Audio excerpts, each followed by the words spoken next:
ഹരേ കൃഷ്ണ. മഹാഭാരത കഥയാണല്ലോ പറഞ്ഞുകൊണ്ടിരിക്കുന്നത്. ഇന്ന് സഭാപർവ്വതത്തിലെ തന്നെ മൂന്നാമത്തെ പർവ്വമായിട്ടുള്ള പൗഷ്യപർവ്വം ഒന്ന് പറയാം. ഹരേ കൃഷ്ണ. സൂതനാണ് കഥ പറഞ്ഞുകൊണ്ടിരിക്കുന്നത്. പരീക്ഷിത്ത് മഹാരാജാവിൻ്റെ പുത്രനായ ജനമേജയ രാജർഷി സഹോദരന്മാരായിട്ടുള്ള ശ്രുതസേനൻ, ഉഗ്രസേനൻ, ഭീമസേനൻ എന്നീ സഹോദരന്മാരോടുകൂടി കുരുക്ഷേത്രത്തിൽ വെച്ച് ദീർഘകാലം കൊണ്ട് അവസാനിക്കുന്ന ഒരു സത്രം ആരംഭിച്ചു. ആ സത്രം നടന്നുകൊണ്ടിരിക്കെ ആ സത്രത്തിലേക്ക്, ആ യാഗശാലയിലേക്ക് ഒരു നായ കടന്നു ചെന്നു. എന്നാൽ ജനമേജയൻ്റെ സഹോദരന്മാർ അതിനെ അടിച്ചോടിച്ചു. ആ നായ കരഞ്ഞുകൊണ്ട് തൻ്റെ അമ്മയുടെ അരികെ ചെന്ന് പറഞ്ഞു, അമ്മേ, ജനമേജയ മഹർഷിയുടെ സത്രത്തിലെ ഹവിസ് ഞാൻ നക്കിയിട്ടുമില്ല, നോക്കിയിട്ടുമില്ല, എന്നിട്ടും അവരെന്നെ അടിച്ചോടിച്ചു എന്ന് കരഞ്ഞ് പറഞ്ഞുകൊണ്ടിരുന്ന ആ നായക്കുട്ടിയുടെ വിഷമം കണ്ടിട്ട് അമ്മയായിട്ടുള്ള സരമയ്ക്ക് വളരെയധികം ദേഷ്യം തോന്നി. അങ്ങനെ സരമ ജനമേജയ രാജർഷിയെ ശപിച്ചു. കുറ്റം ചെയ്യാത്ത എൻ്റെ മകനെ അടിച്ചതുകൊണ്ട് അവിചാരിതമായ ഭയം നിനക്കുണ്ടാകട്ടെ. ദേവശൂനകിയായ സരമ, അതായത് ആ നായക്കുട്ടിയുടെ അമ്മ, ഇങ്ങനെ പറഞ്ഞപ്പോൾ ജനമേജയ രാജർഷി ഭയപ്പെട്ടുപോയി. ജനമേജയ രാജർഷി തൻ്റെ സത്രം കഴിഞ്ഞ ഉടനെ ഹസ്തിനാപുരിയിലെത്തി. തൻ്റെ പാപം, അതായത് ആ നായക്കുട്ടിയുടെ അമ്മ ശപിച്ചിട്ടുള്ള ആ പാപം, അത് തീരാനായിട്ട് ഒരു പുരോഹിതനെ തേടി ഇറങ്ങി. അങ്ങനെ പോയ ജനമേജയ രാജർഷി കാട്ടിൽ ചെന്ന് ഒരു ആശ്രമം കണ്ടെത്തി. ശ്രുതസ്രവസ് എന്ന് പേരായ ഒരു മഹർഷിയുടെ ആശ്രമമായിരുന്നു അത്. ആ മഹർഷിക്ക് സോമശ്രവസ് എന്ന് പേരായ ഒരു പുത്രനും ഉണ്ടായിരുന്നു.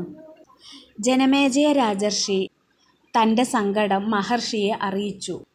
മഹർഷി പറഞ്ഞു, ഹേ രാജാവേ, എൻ്റെ ഈ പുത്രൻ സർപ്പസ്ത്രീയിൽ ജനിച്ചവനാണ്. അങ്ങേക്കുള്ള സകല പാപകൃത്യങ്ങളെയും ശമിപ്പിക്കുവാൻ ഇവൻ സമർത്ഥനാണ്. കൂടാതെ ഇവനൊരു വ്രതമുണ്ട്.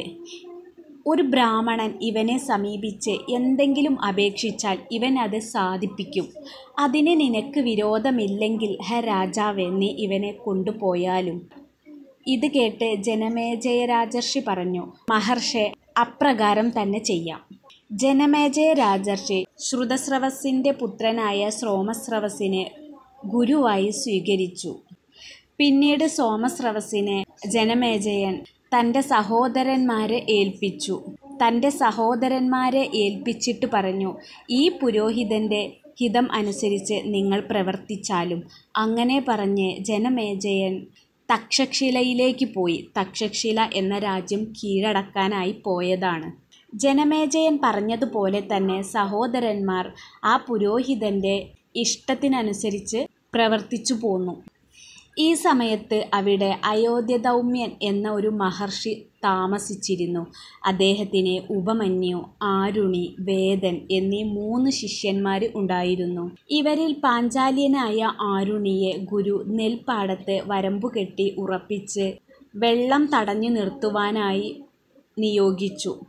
എന്നാൽ ഗുരുവിൻ്റെ കൽപ്പന പ്രകാരം ചിറവരമ്പ് കെട്ടാൻ എത്ര ശ്രമിച്ചിട്ടും ആരുണിക്ക് സാധിച്ചില്ല. അതിനാൽ ആരുണി തന്നെ അവിടെ വരമ്പിൻ്റെ സ്ഥാനത്ത് കിടന്ന് വെള്ളം തടഞ്ഞു നിന്നു.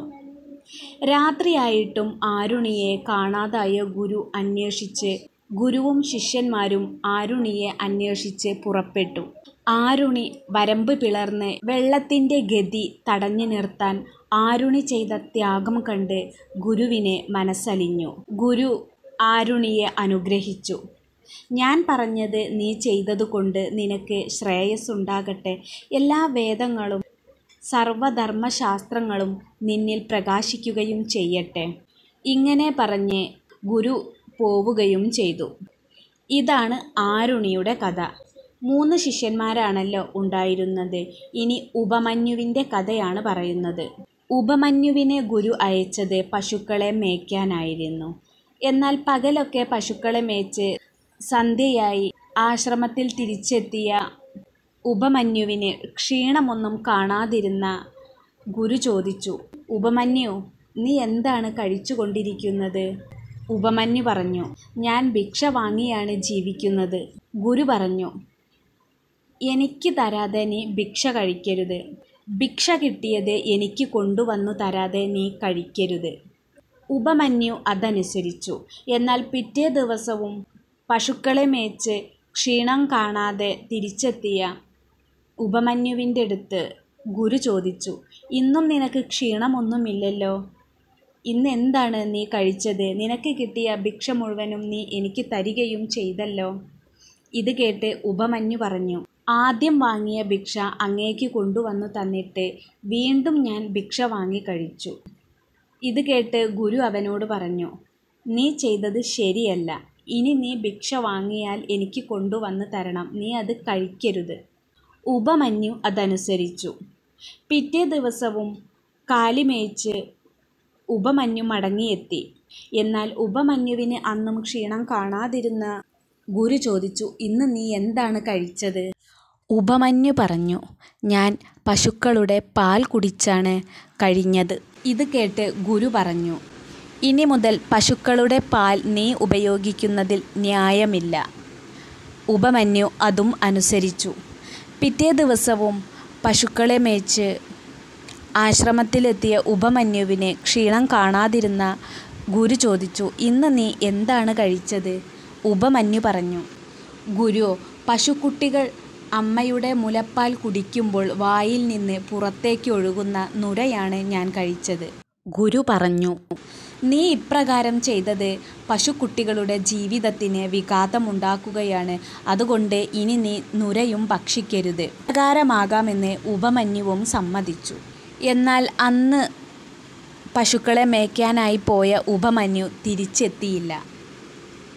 ഗുരു ശിഷ്യന്മാരെയും കൊണ്ട് അന്വേഷിച്ചിറങ്ങി, എന്താണ് ഉപമന്യു തിരിച്ചെത്താത്തത്?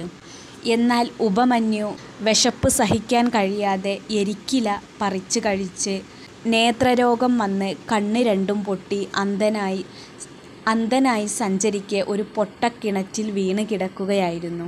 ഗുരു ഉപമന്യുവിനെ ഉറക്കെ വിളിച്ചു തിരയുന്നതിനിടയിൽ ഗുരുവിൻ്റെ ഒച്ച കേട്ട് ഉപമന്യു വിളിച്ചു പറഞ്ഞു, ഇതാ ഗുരു, ഞാൻ ഈ കിണറ്റിൽ വീണ് കിടക്കുകയാണ്. ഇത് കേട്ട് ഗുരു പറഞ്ഞു, വേദവൈദ്യന്മാരായ അശ്വനീ ദേവതകളെ നീ സ്തുതിക്കുക. അവർ നിനക്ക് കണ്ണുണ്ടാക്കി തരും. ഗുരു പറഞ്ഞത് കേട്ട് ഉപമന്യു അശ്വനീ ദേവതകളെ സ്തുതിച്ചു. ഉപമന്യുവിൻ്റെ കരുണമായ സ്തുതി കേട്ട് അശ്വനീ ദേവകൾ അവന് അപ്പം കൊടുത്തു. ഇത് കണ്ട് ഉപമന്യു പറഞ്ഞു, എൻ്റെ ഗുരുവിന് കൊടുക്കാതെ ഞാനൊന്നും കഴിക്കുകയില്ല. അശ്വനീ ദേവതകൾ വീണ്ടും ഉപമന്യുവിൻ്റെ അടുത്ത് പറഞ്ഞു, മുമ്പ് നിന്റെ ഗുരു ഇപ്രകാരം സ്തുതിച്ചപ്പോൾ ഞങ്ങൾ അപ്പം കൊടുത്തു. അത് ഗുരുവിന് കൊടുക്കാതെ നിന്റെ ഗുരു അത് കഴിക്കുകയും ചെയ്തിട്ടുണ്ട്. ഇത് കേട്ട ഉപമന്യു പറഞ്ഞു, നിങ്ങൾ എന്ത് പറഞ്ഞാലും ഞാൻ എൻ്റെ ഗുരുവിന് കൊടുക്കാതെ കഴിക്കുന്നില്ല. അങ്ങനെ കണ്ണ് പൊട്ടി ആ പൊട്ടക്കിണറ്റിൽ തന്നെ കിടക്കുന്ന ഉപമന്യുവിൻ്റെ ആ ഗുരുഭക്തി കണ്ട് അശ്വനീ ദേവതകൾ സന്തോഷിച്ചു. അശ്വനീ ദേവതകൾ പറഞ്ഞു, നിന്റെ പല്ലുകൾ സ്വർണ്ണമയമായി തീരും, കണ്ണുകൾക്ക് കാഴ്ചയുണ്ടാകും, നല്ല ശ്രേയസ്സുണ്ടാകും. അശ്വനീ ദേവതകൾ ഇപ്രകാരം പറഞ്ഞപ്പോൾ തന്നെ ഉപമന്യുവിൻ്റെ കണ്ണിൻ്റെ കാഴ്ച തിരിച്ചു കിട്ടി. അങ്ങനെ അവൻ കിണറ്റിൽ നിന്നും കയറി വന്ന് ഗുരുവിനെ വന്ദിച്ചു. ഗുരു അറിയിച്ചു, അശ്വനീ ദേവതകൾ നിന്നോട് പറഞ്ഞതുപോലെ തന്നെ നിനക്ക് ശ്രേയസ്സുണ്ടാവും. സർവ്വവേദങ്ങളും സർവ്വധർമ്മശാസ്ത്രങ്ങളും നിന്നിൽ പ്രകാശിക്കുകയും എന്ന് പറയുകയും ചെയ്തു. ഇതായിരുന്നു ഉപമന്യുവിൻ്റെ ശിക്ഷ. അയോധ്യധൗമൻ എന്ന ഗുരുവിന് 3 ശിഷ്യന്മാരാണല്ലോ ഉണ്ടായിരുന്നത്. മൂന്നാമത്തെ ആളായിരുന്നു വേദൻ. വേദനെ വിളിച്ചിട്ട് ഗുരു പറഞ്ഞു, ഉണ്ണി വേദ, നീ എൻ്റെ കൂടെ തന്നെ എൻ്റെ ഗൃഹത്തിൽ കുറച്ചു നാൾ താമസിക്കണം. അങ്ങനെ ഗുരു പറഞ്ഞത് കേട്ട് വേദൻ വളരെ കാലം ഗുരു ശുശ്രൂഷ ചെയ്ത് താമസിച്ചു വന്നു. ഗുരു ചുമത്തുന്ന ഭാരമെല്ലാം ഒരു കാളയെപ്പോലെ ചുമന്നു. ചൂട്, തണുപ്പ്, വിശപ്പ്, ദാഹം എന്നീ ദുഃഖമൊക്കെ സഹിച്ച് ഒന്നിനോടും ഒരു പ്രതികൂല ഭാവം കാണിക്കാതെ വളരെ കാലം കൊണ്ട് ഗുരുവിൻ്റെ ആ സന്തോഷം സമ്പാദിച്ചു. ഗുരുവിൻ്റെ പ്രസാദം കൊണ്ട് ശ്രേയസ്സും സർവജ്ഞതയും സമ്പാദിച്ചു. ഇതായിരുന്നു വേദൻ്റെ പരീക്ഷ. അങ്ങനെ വേദൻ്റെ പരീക്ഷയിലും വേദൻ ജയിച്ചു. വേദൻ തൻ്റെ ഗുരുവിൻ്റെ സമ്മതത്തോടെ ഗുരുകുലം വിട്ട് ഗൃഹസ്ഥാശ്രമം സ്വീകരിച്ച് സ്വന്തം ഗൃഹത്തിൽ താമസിച്ചു വരികയായിരുന്നു. വേദനും 3 ശിഷ്യന്മാരുണ്ടായിരുന്നു. വേദൻ ഒരിക്കൽ ശിഷ്യാകാര്യത്തിനു വേണ്ടി പുറത്തു പോകുന്ന സമയത്ത് വേദൻ്റെ ശിഷ്യനായിട്ടുള്ള ഉത്തങ്കൻ്റെ അടുത്ത് പറഞ്ഞു, എൻ്റെ ഗൃഹത്തിൽ എന്തെങ്കിലും കുറവ് വന്നാൽ നീ പരിഹരിച്ചു കൊള്ളണം. അങ്ങനെ പറഞ്ഞ് ഉത്തങ്കനെ തൻ്റെ വീട്ടിലെ എല്ലാ കാര്യങ്ങളും ഏൽപ്പിച്ച് വേദൻ ദേശാന്തരം പോയി. ഗുരു പറഞ്ഞ പോലെ തന്നെ ഒന്നിലും ഒരു കുറവും വരുത്താതെ ഉത്തങ്കൻ ഗുരുവിൻ്റെ എല്ലാ കൽപ്പനകളും നിർവഹിച്ചു പോന്നു. ഇങ്ങനെ കുറച്ചു നാൾ കഴിഞ്ഞ് ഗുരു തിരിച്ചെത്തി. ഗുരു പറഞ്ഞു, എൻ്റെ പ്രവൃത്തിയിൽ ഞാൻ സന്തുഷ്ടനായിരിക്കുന്നു.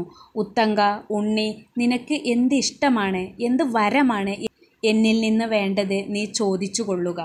ഇത് കേട്ട് ഉത്തങ്കൻ പറഞ്ഞു, ഗുരു, അങ്ങേക്ക് വേണ്ടി എന്ത് ഗുരുദക്ഷിണയാണ് എന്നിൽ നിന്ന് വേണ്ടത് അതറിയിച്ചാലും ഞാൻ ആദ്യം ഗുരുദക്ഷിണ തരാനായി ആഗ്രഹിക്കുന്നു.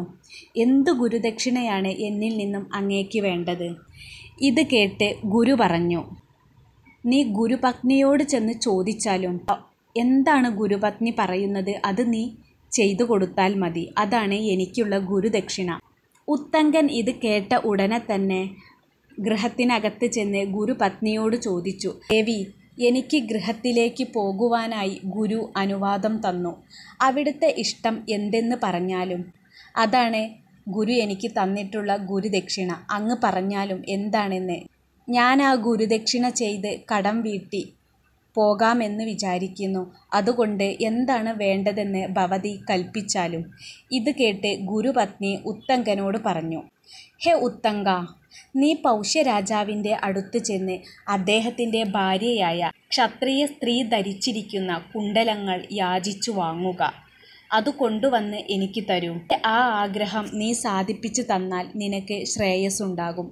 ഇത് കേട്ട് ഉത്തങ്കൻ കുണ്ടലങ്ങൾ യാചിച്ചു വാങ്ങുവാനായി പോയി. പൗഷ്യരാജാവിൻ്റെ ഗൃഹത്തിൽ ചെന്ന് രാജപത്നിയോട് കുണ്ടലങ്ങൾ യാചിച്ചു വാങ്ങി. തിരിച്ചു വരുന്നതിനിടയിൽ ഉത്തങ്കൻ കുണ്ടലങ്ങൾ താഴെ വെച്ച് കുളിക്കാൻ ആരംഭിച്ചു. എന്നാൽ ഈ തക്കത്തിൽ തക്ഷകൻ ഒരു മനുഷ്യരൂപം എടുത്ത് ആ കുണ്ടലങ്ങൾ കൈക്കലാക്കി നാഗലോകത്തിലേക്ക് ഓടിമറഞ്ഞു. എന്നാൽ ഉത്തങ്കൻ ദേവേന്ദ്രൻ്റെ സഹായത്തോടുകൂടെ നാഗലോകത്തിലുമെത്തി. കുണ്ടലങ്ങൾ തിരിച്ചു തരാനായി തക്ഷകനെയും മറ്റു നാഗങ്ങളെയും നാഗലോകത്തിൽ നിന്ന് സ്തുതിച്ചു. ഇങ്ങനെ എത്ര സ്തുതിച്ചിട്ടും നാഗങ്ങൾ കുണ്ടലങ്ങൾ തിരിച്ചു കൊടുക്കാൻ തയ്യാറായില്ല. കണ്ട ഉത്തങ്കൻ അവിടെ നിന്നിരുന്ന കുതിരയുടെ ഗുദദ്വാരത്തിൽ ഊതി. പിന്നീടങ്ങോട്ട് കുതിരയുടെ എല്ലാ ദ്വാരങ്ങളിൽ നിന്നും അഗ്നി പ്രവഹിക്കുകയും ഇങ്ങനെ നാഗലോകം മുഴുവൻ അഗ്നി പുകയുവാൻ തുടങ്ങി. ഇത് കണ്ട തക്ഷകൻ പേടിച്ചുപോയി. കുണ്ടലങ്ങൾ ഉത്തങ്കന് തന്നെ തിരിച്ചു നൽകി. ഉത്തങ്കൻ ആ കുണ്ടലങ്ങളുമായി തൻ്റെ ഗുരുപത്നിയുടെ അരികിലെത്തി. ഉത്തങ്കൻ ആ കുണ്ടലങ്ങളുമായി തൻ്റെ ഗുരുവിൻ്റെ ഗൃഹത്തിലെത്തി ഗുരുപത്നിക്ക് നൽകി. ഗുരുപത്നി പറഞ്ഞു, ഉണ്ണി, ഉത്തങ്ക, നിനക്ക് എല്ലാ ശ്രേയസ്സും വന്നുകൂടും. ഉത്തങ്കൻ ഗുരുവിൻ്റെയും ഗുരുപത്നിയുടെയും സമ്മതത്തോടുകൂടെ തിരിച്ചു നടന്നെങ്കിലും തക്ഷകനോടുള്ള കോപം തക്ഷകൻ്റെ നേരെ കോപിച്ച് തക്ഷകനോട് പകരം വീട്ടാൻ വേണ്ടി ഹസ്തിനാപുരിയിലേക്ക് പുറപ്പെട്ടു. ഉത്തങ്കൻ ഹസ്തിനാപുരിയിലെത്തിയ സമയത്ത് ജനമേജയ രാജാവ് തക്ഷശില കീഴടക്കി വാഴുകയായിരുന്നു. ഉത്തങ്കൻ്റെ ഉള്ളിൽ മുഴുവനും തക്ഷകനെ എങ്ങനെയും വധിക്കണം അത് മാത്രമായിരുന്നതുകൊണ്ട് ഉത്തങ്കൻ ജനമേജയ രാജാവിനോട് പറഞ്ഞു, അങ്ങയുടെ അച്ഛനെ ആരാണ് കൊന്നത്? ആ ദുഷ്ടനായ തക്ഷകനല്ലേ? അവനോട് പകരം വീട്ടുക തന്നെ വേണം. വെട്ടേറ്റ മരം പോലെയാണ് അങ്ങയുടെ നല്ലവനായ അച്ഛൻ ആ തക്ഷകൻ്റെ കടിയേറ്റു വീണത്. അക്രമം ചെയ്ത് വികൃതിയായ ആ തക്ഷകൻ ഭവാന്റെ അച്ഛനെ കൊത്തി. രാജർഷി വംശം സംരക്ഷിക്കുന്ന ദേവതുല്യനായിരുന്നു അങ്ങയുടെ അച്ഛൻ. രാജർഷി വംശം സംരക്ഷിക്കുന്ന ദേവതുല്യനായ രാജാവായിരുന്നു അങ്ങയുടെ അച്ഛൻ പരീക്ഷിത്ത് മഹാരാജാവ്. ആ രാജാവിനെയാണ് തക്ഷകൻ കടിച്ചത്. എരിയുന്ന തീയിൽ ആ തക്ഷകനെ ഹോമിക്കണം. അതിനായി അങ്ങ് പെട്ടെന്ന് തന്നെ സർപ്പസത്രത്തിന് ശ്രമിക്കുക. അങ്ങനെ ചെയ്താൽ അങ്ങയുടെ അച്ഛനു വേണ്ടി പകരം ചെയ്തു എന്ന് സമാധാനിക്കാം. തക്ഷകനെ വധിച്ചാൽ അത് എനിക്കും വലിയ ഇഷ്ടമുള്ള കാര്യമാകും. ഞാൻ എൻ്റെ ഗുരുവിന് വേണ്ടി ചെയ്യുന്ന കർമ്മത്തിൽ ആ തക്ഷകൻ വിഘ്നമുണ്ടാക്കിയവനാണ്. അവനെ വധിക്കുക തന്നെ വേണം.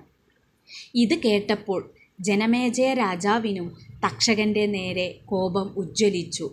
കാരണം തൻ്റെ അച്ഛനെ വധിച്ചത് തക്ഷകനായിരുന്നു. ദിവ്യത്തിൽ അഗ്നി എന്ന പോലെ ജനമേജയൻ്റെ ചിത്തം കത്തിക്കാളി.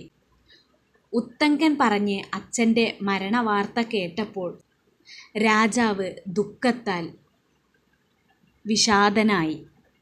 ഹരേ കൃഷ്ണ.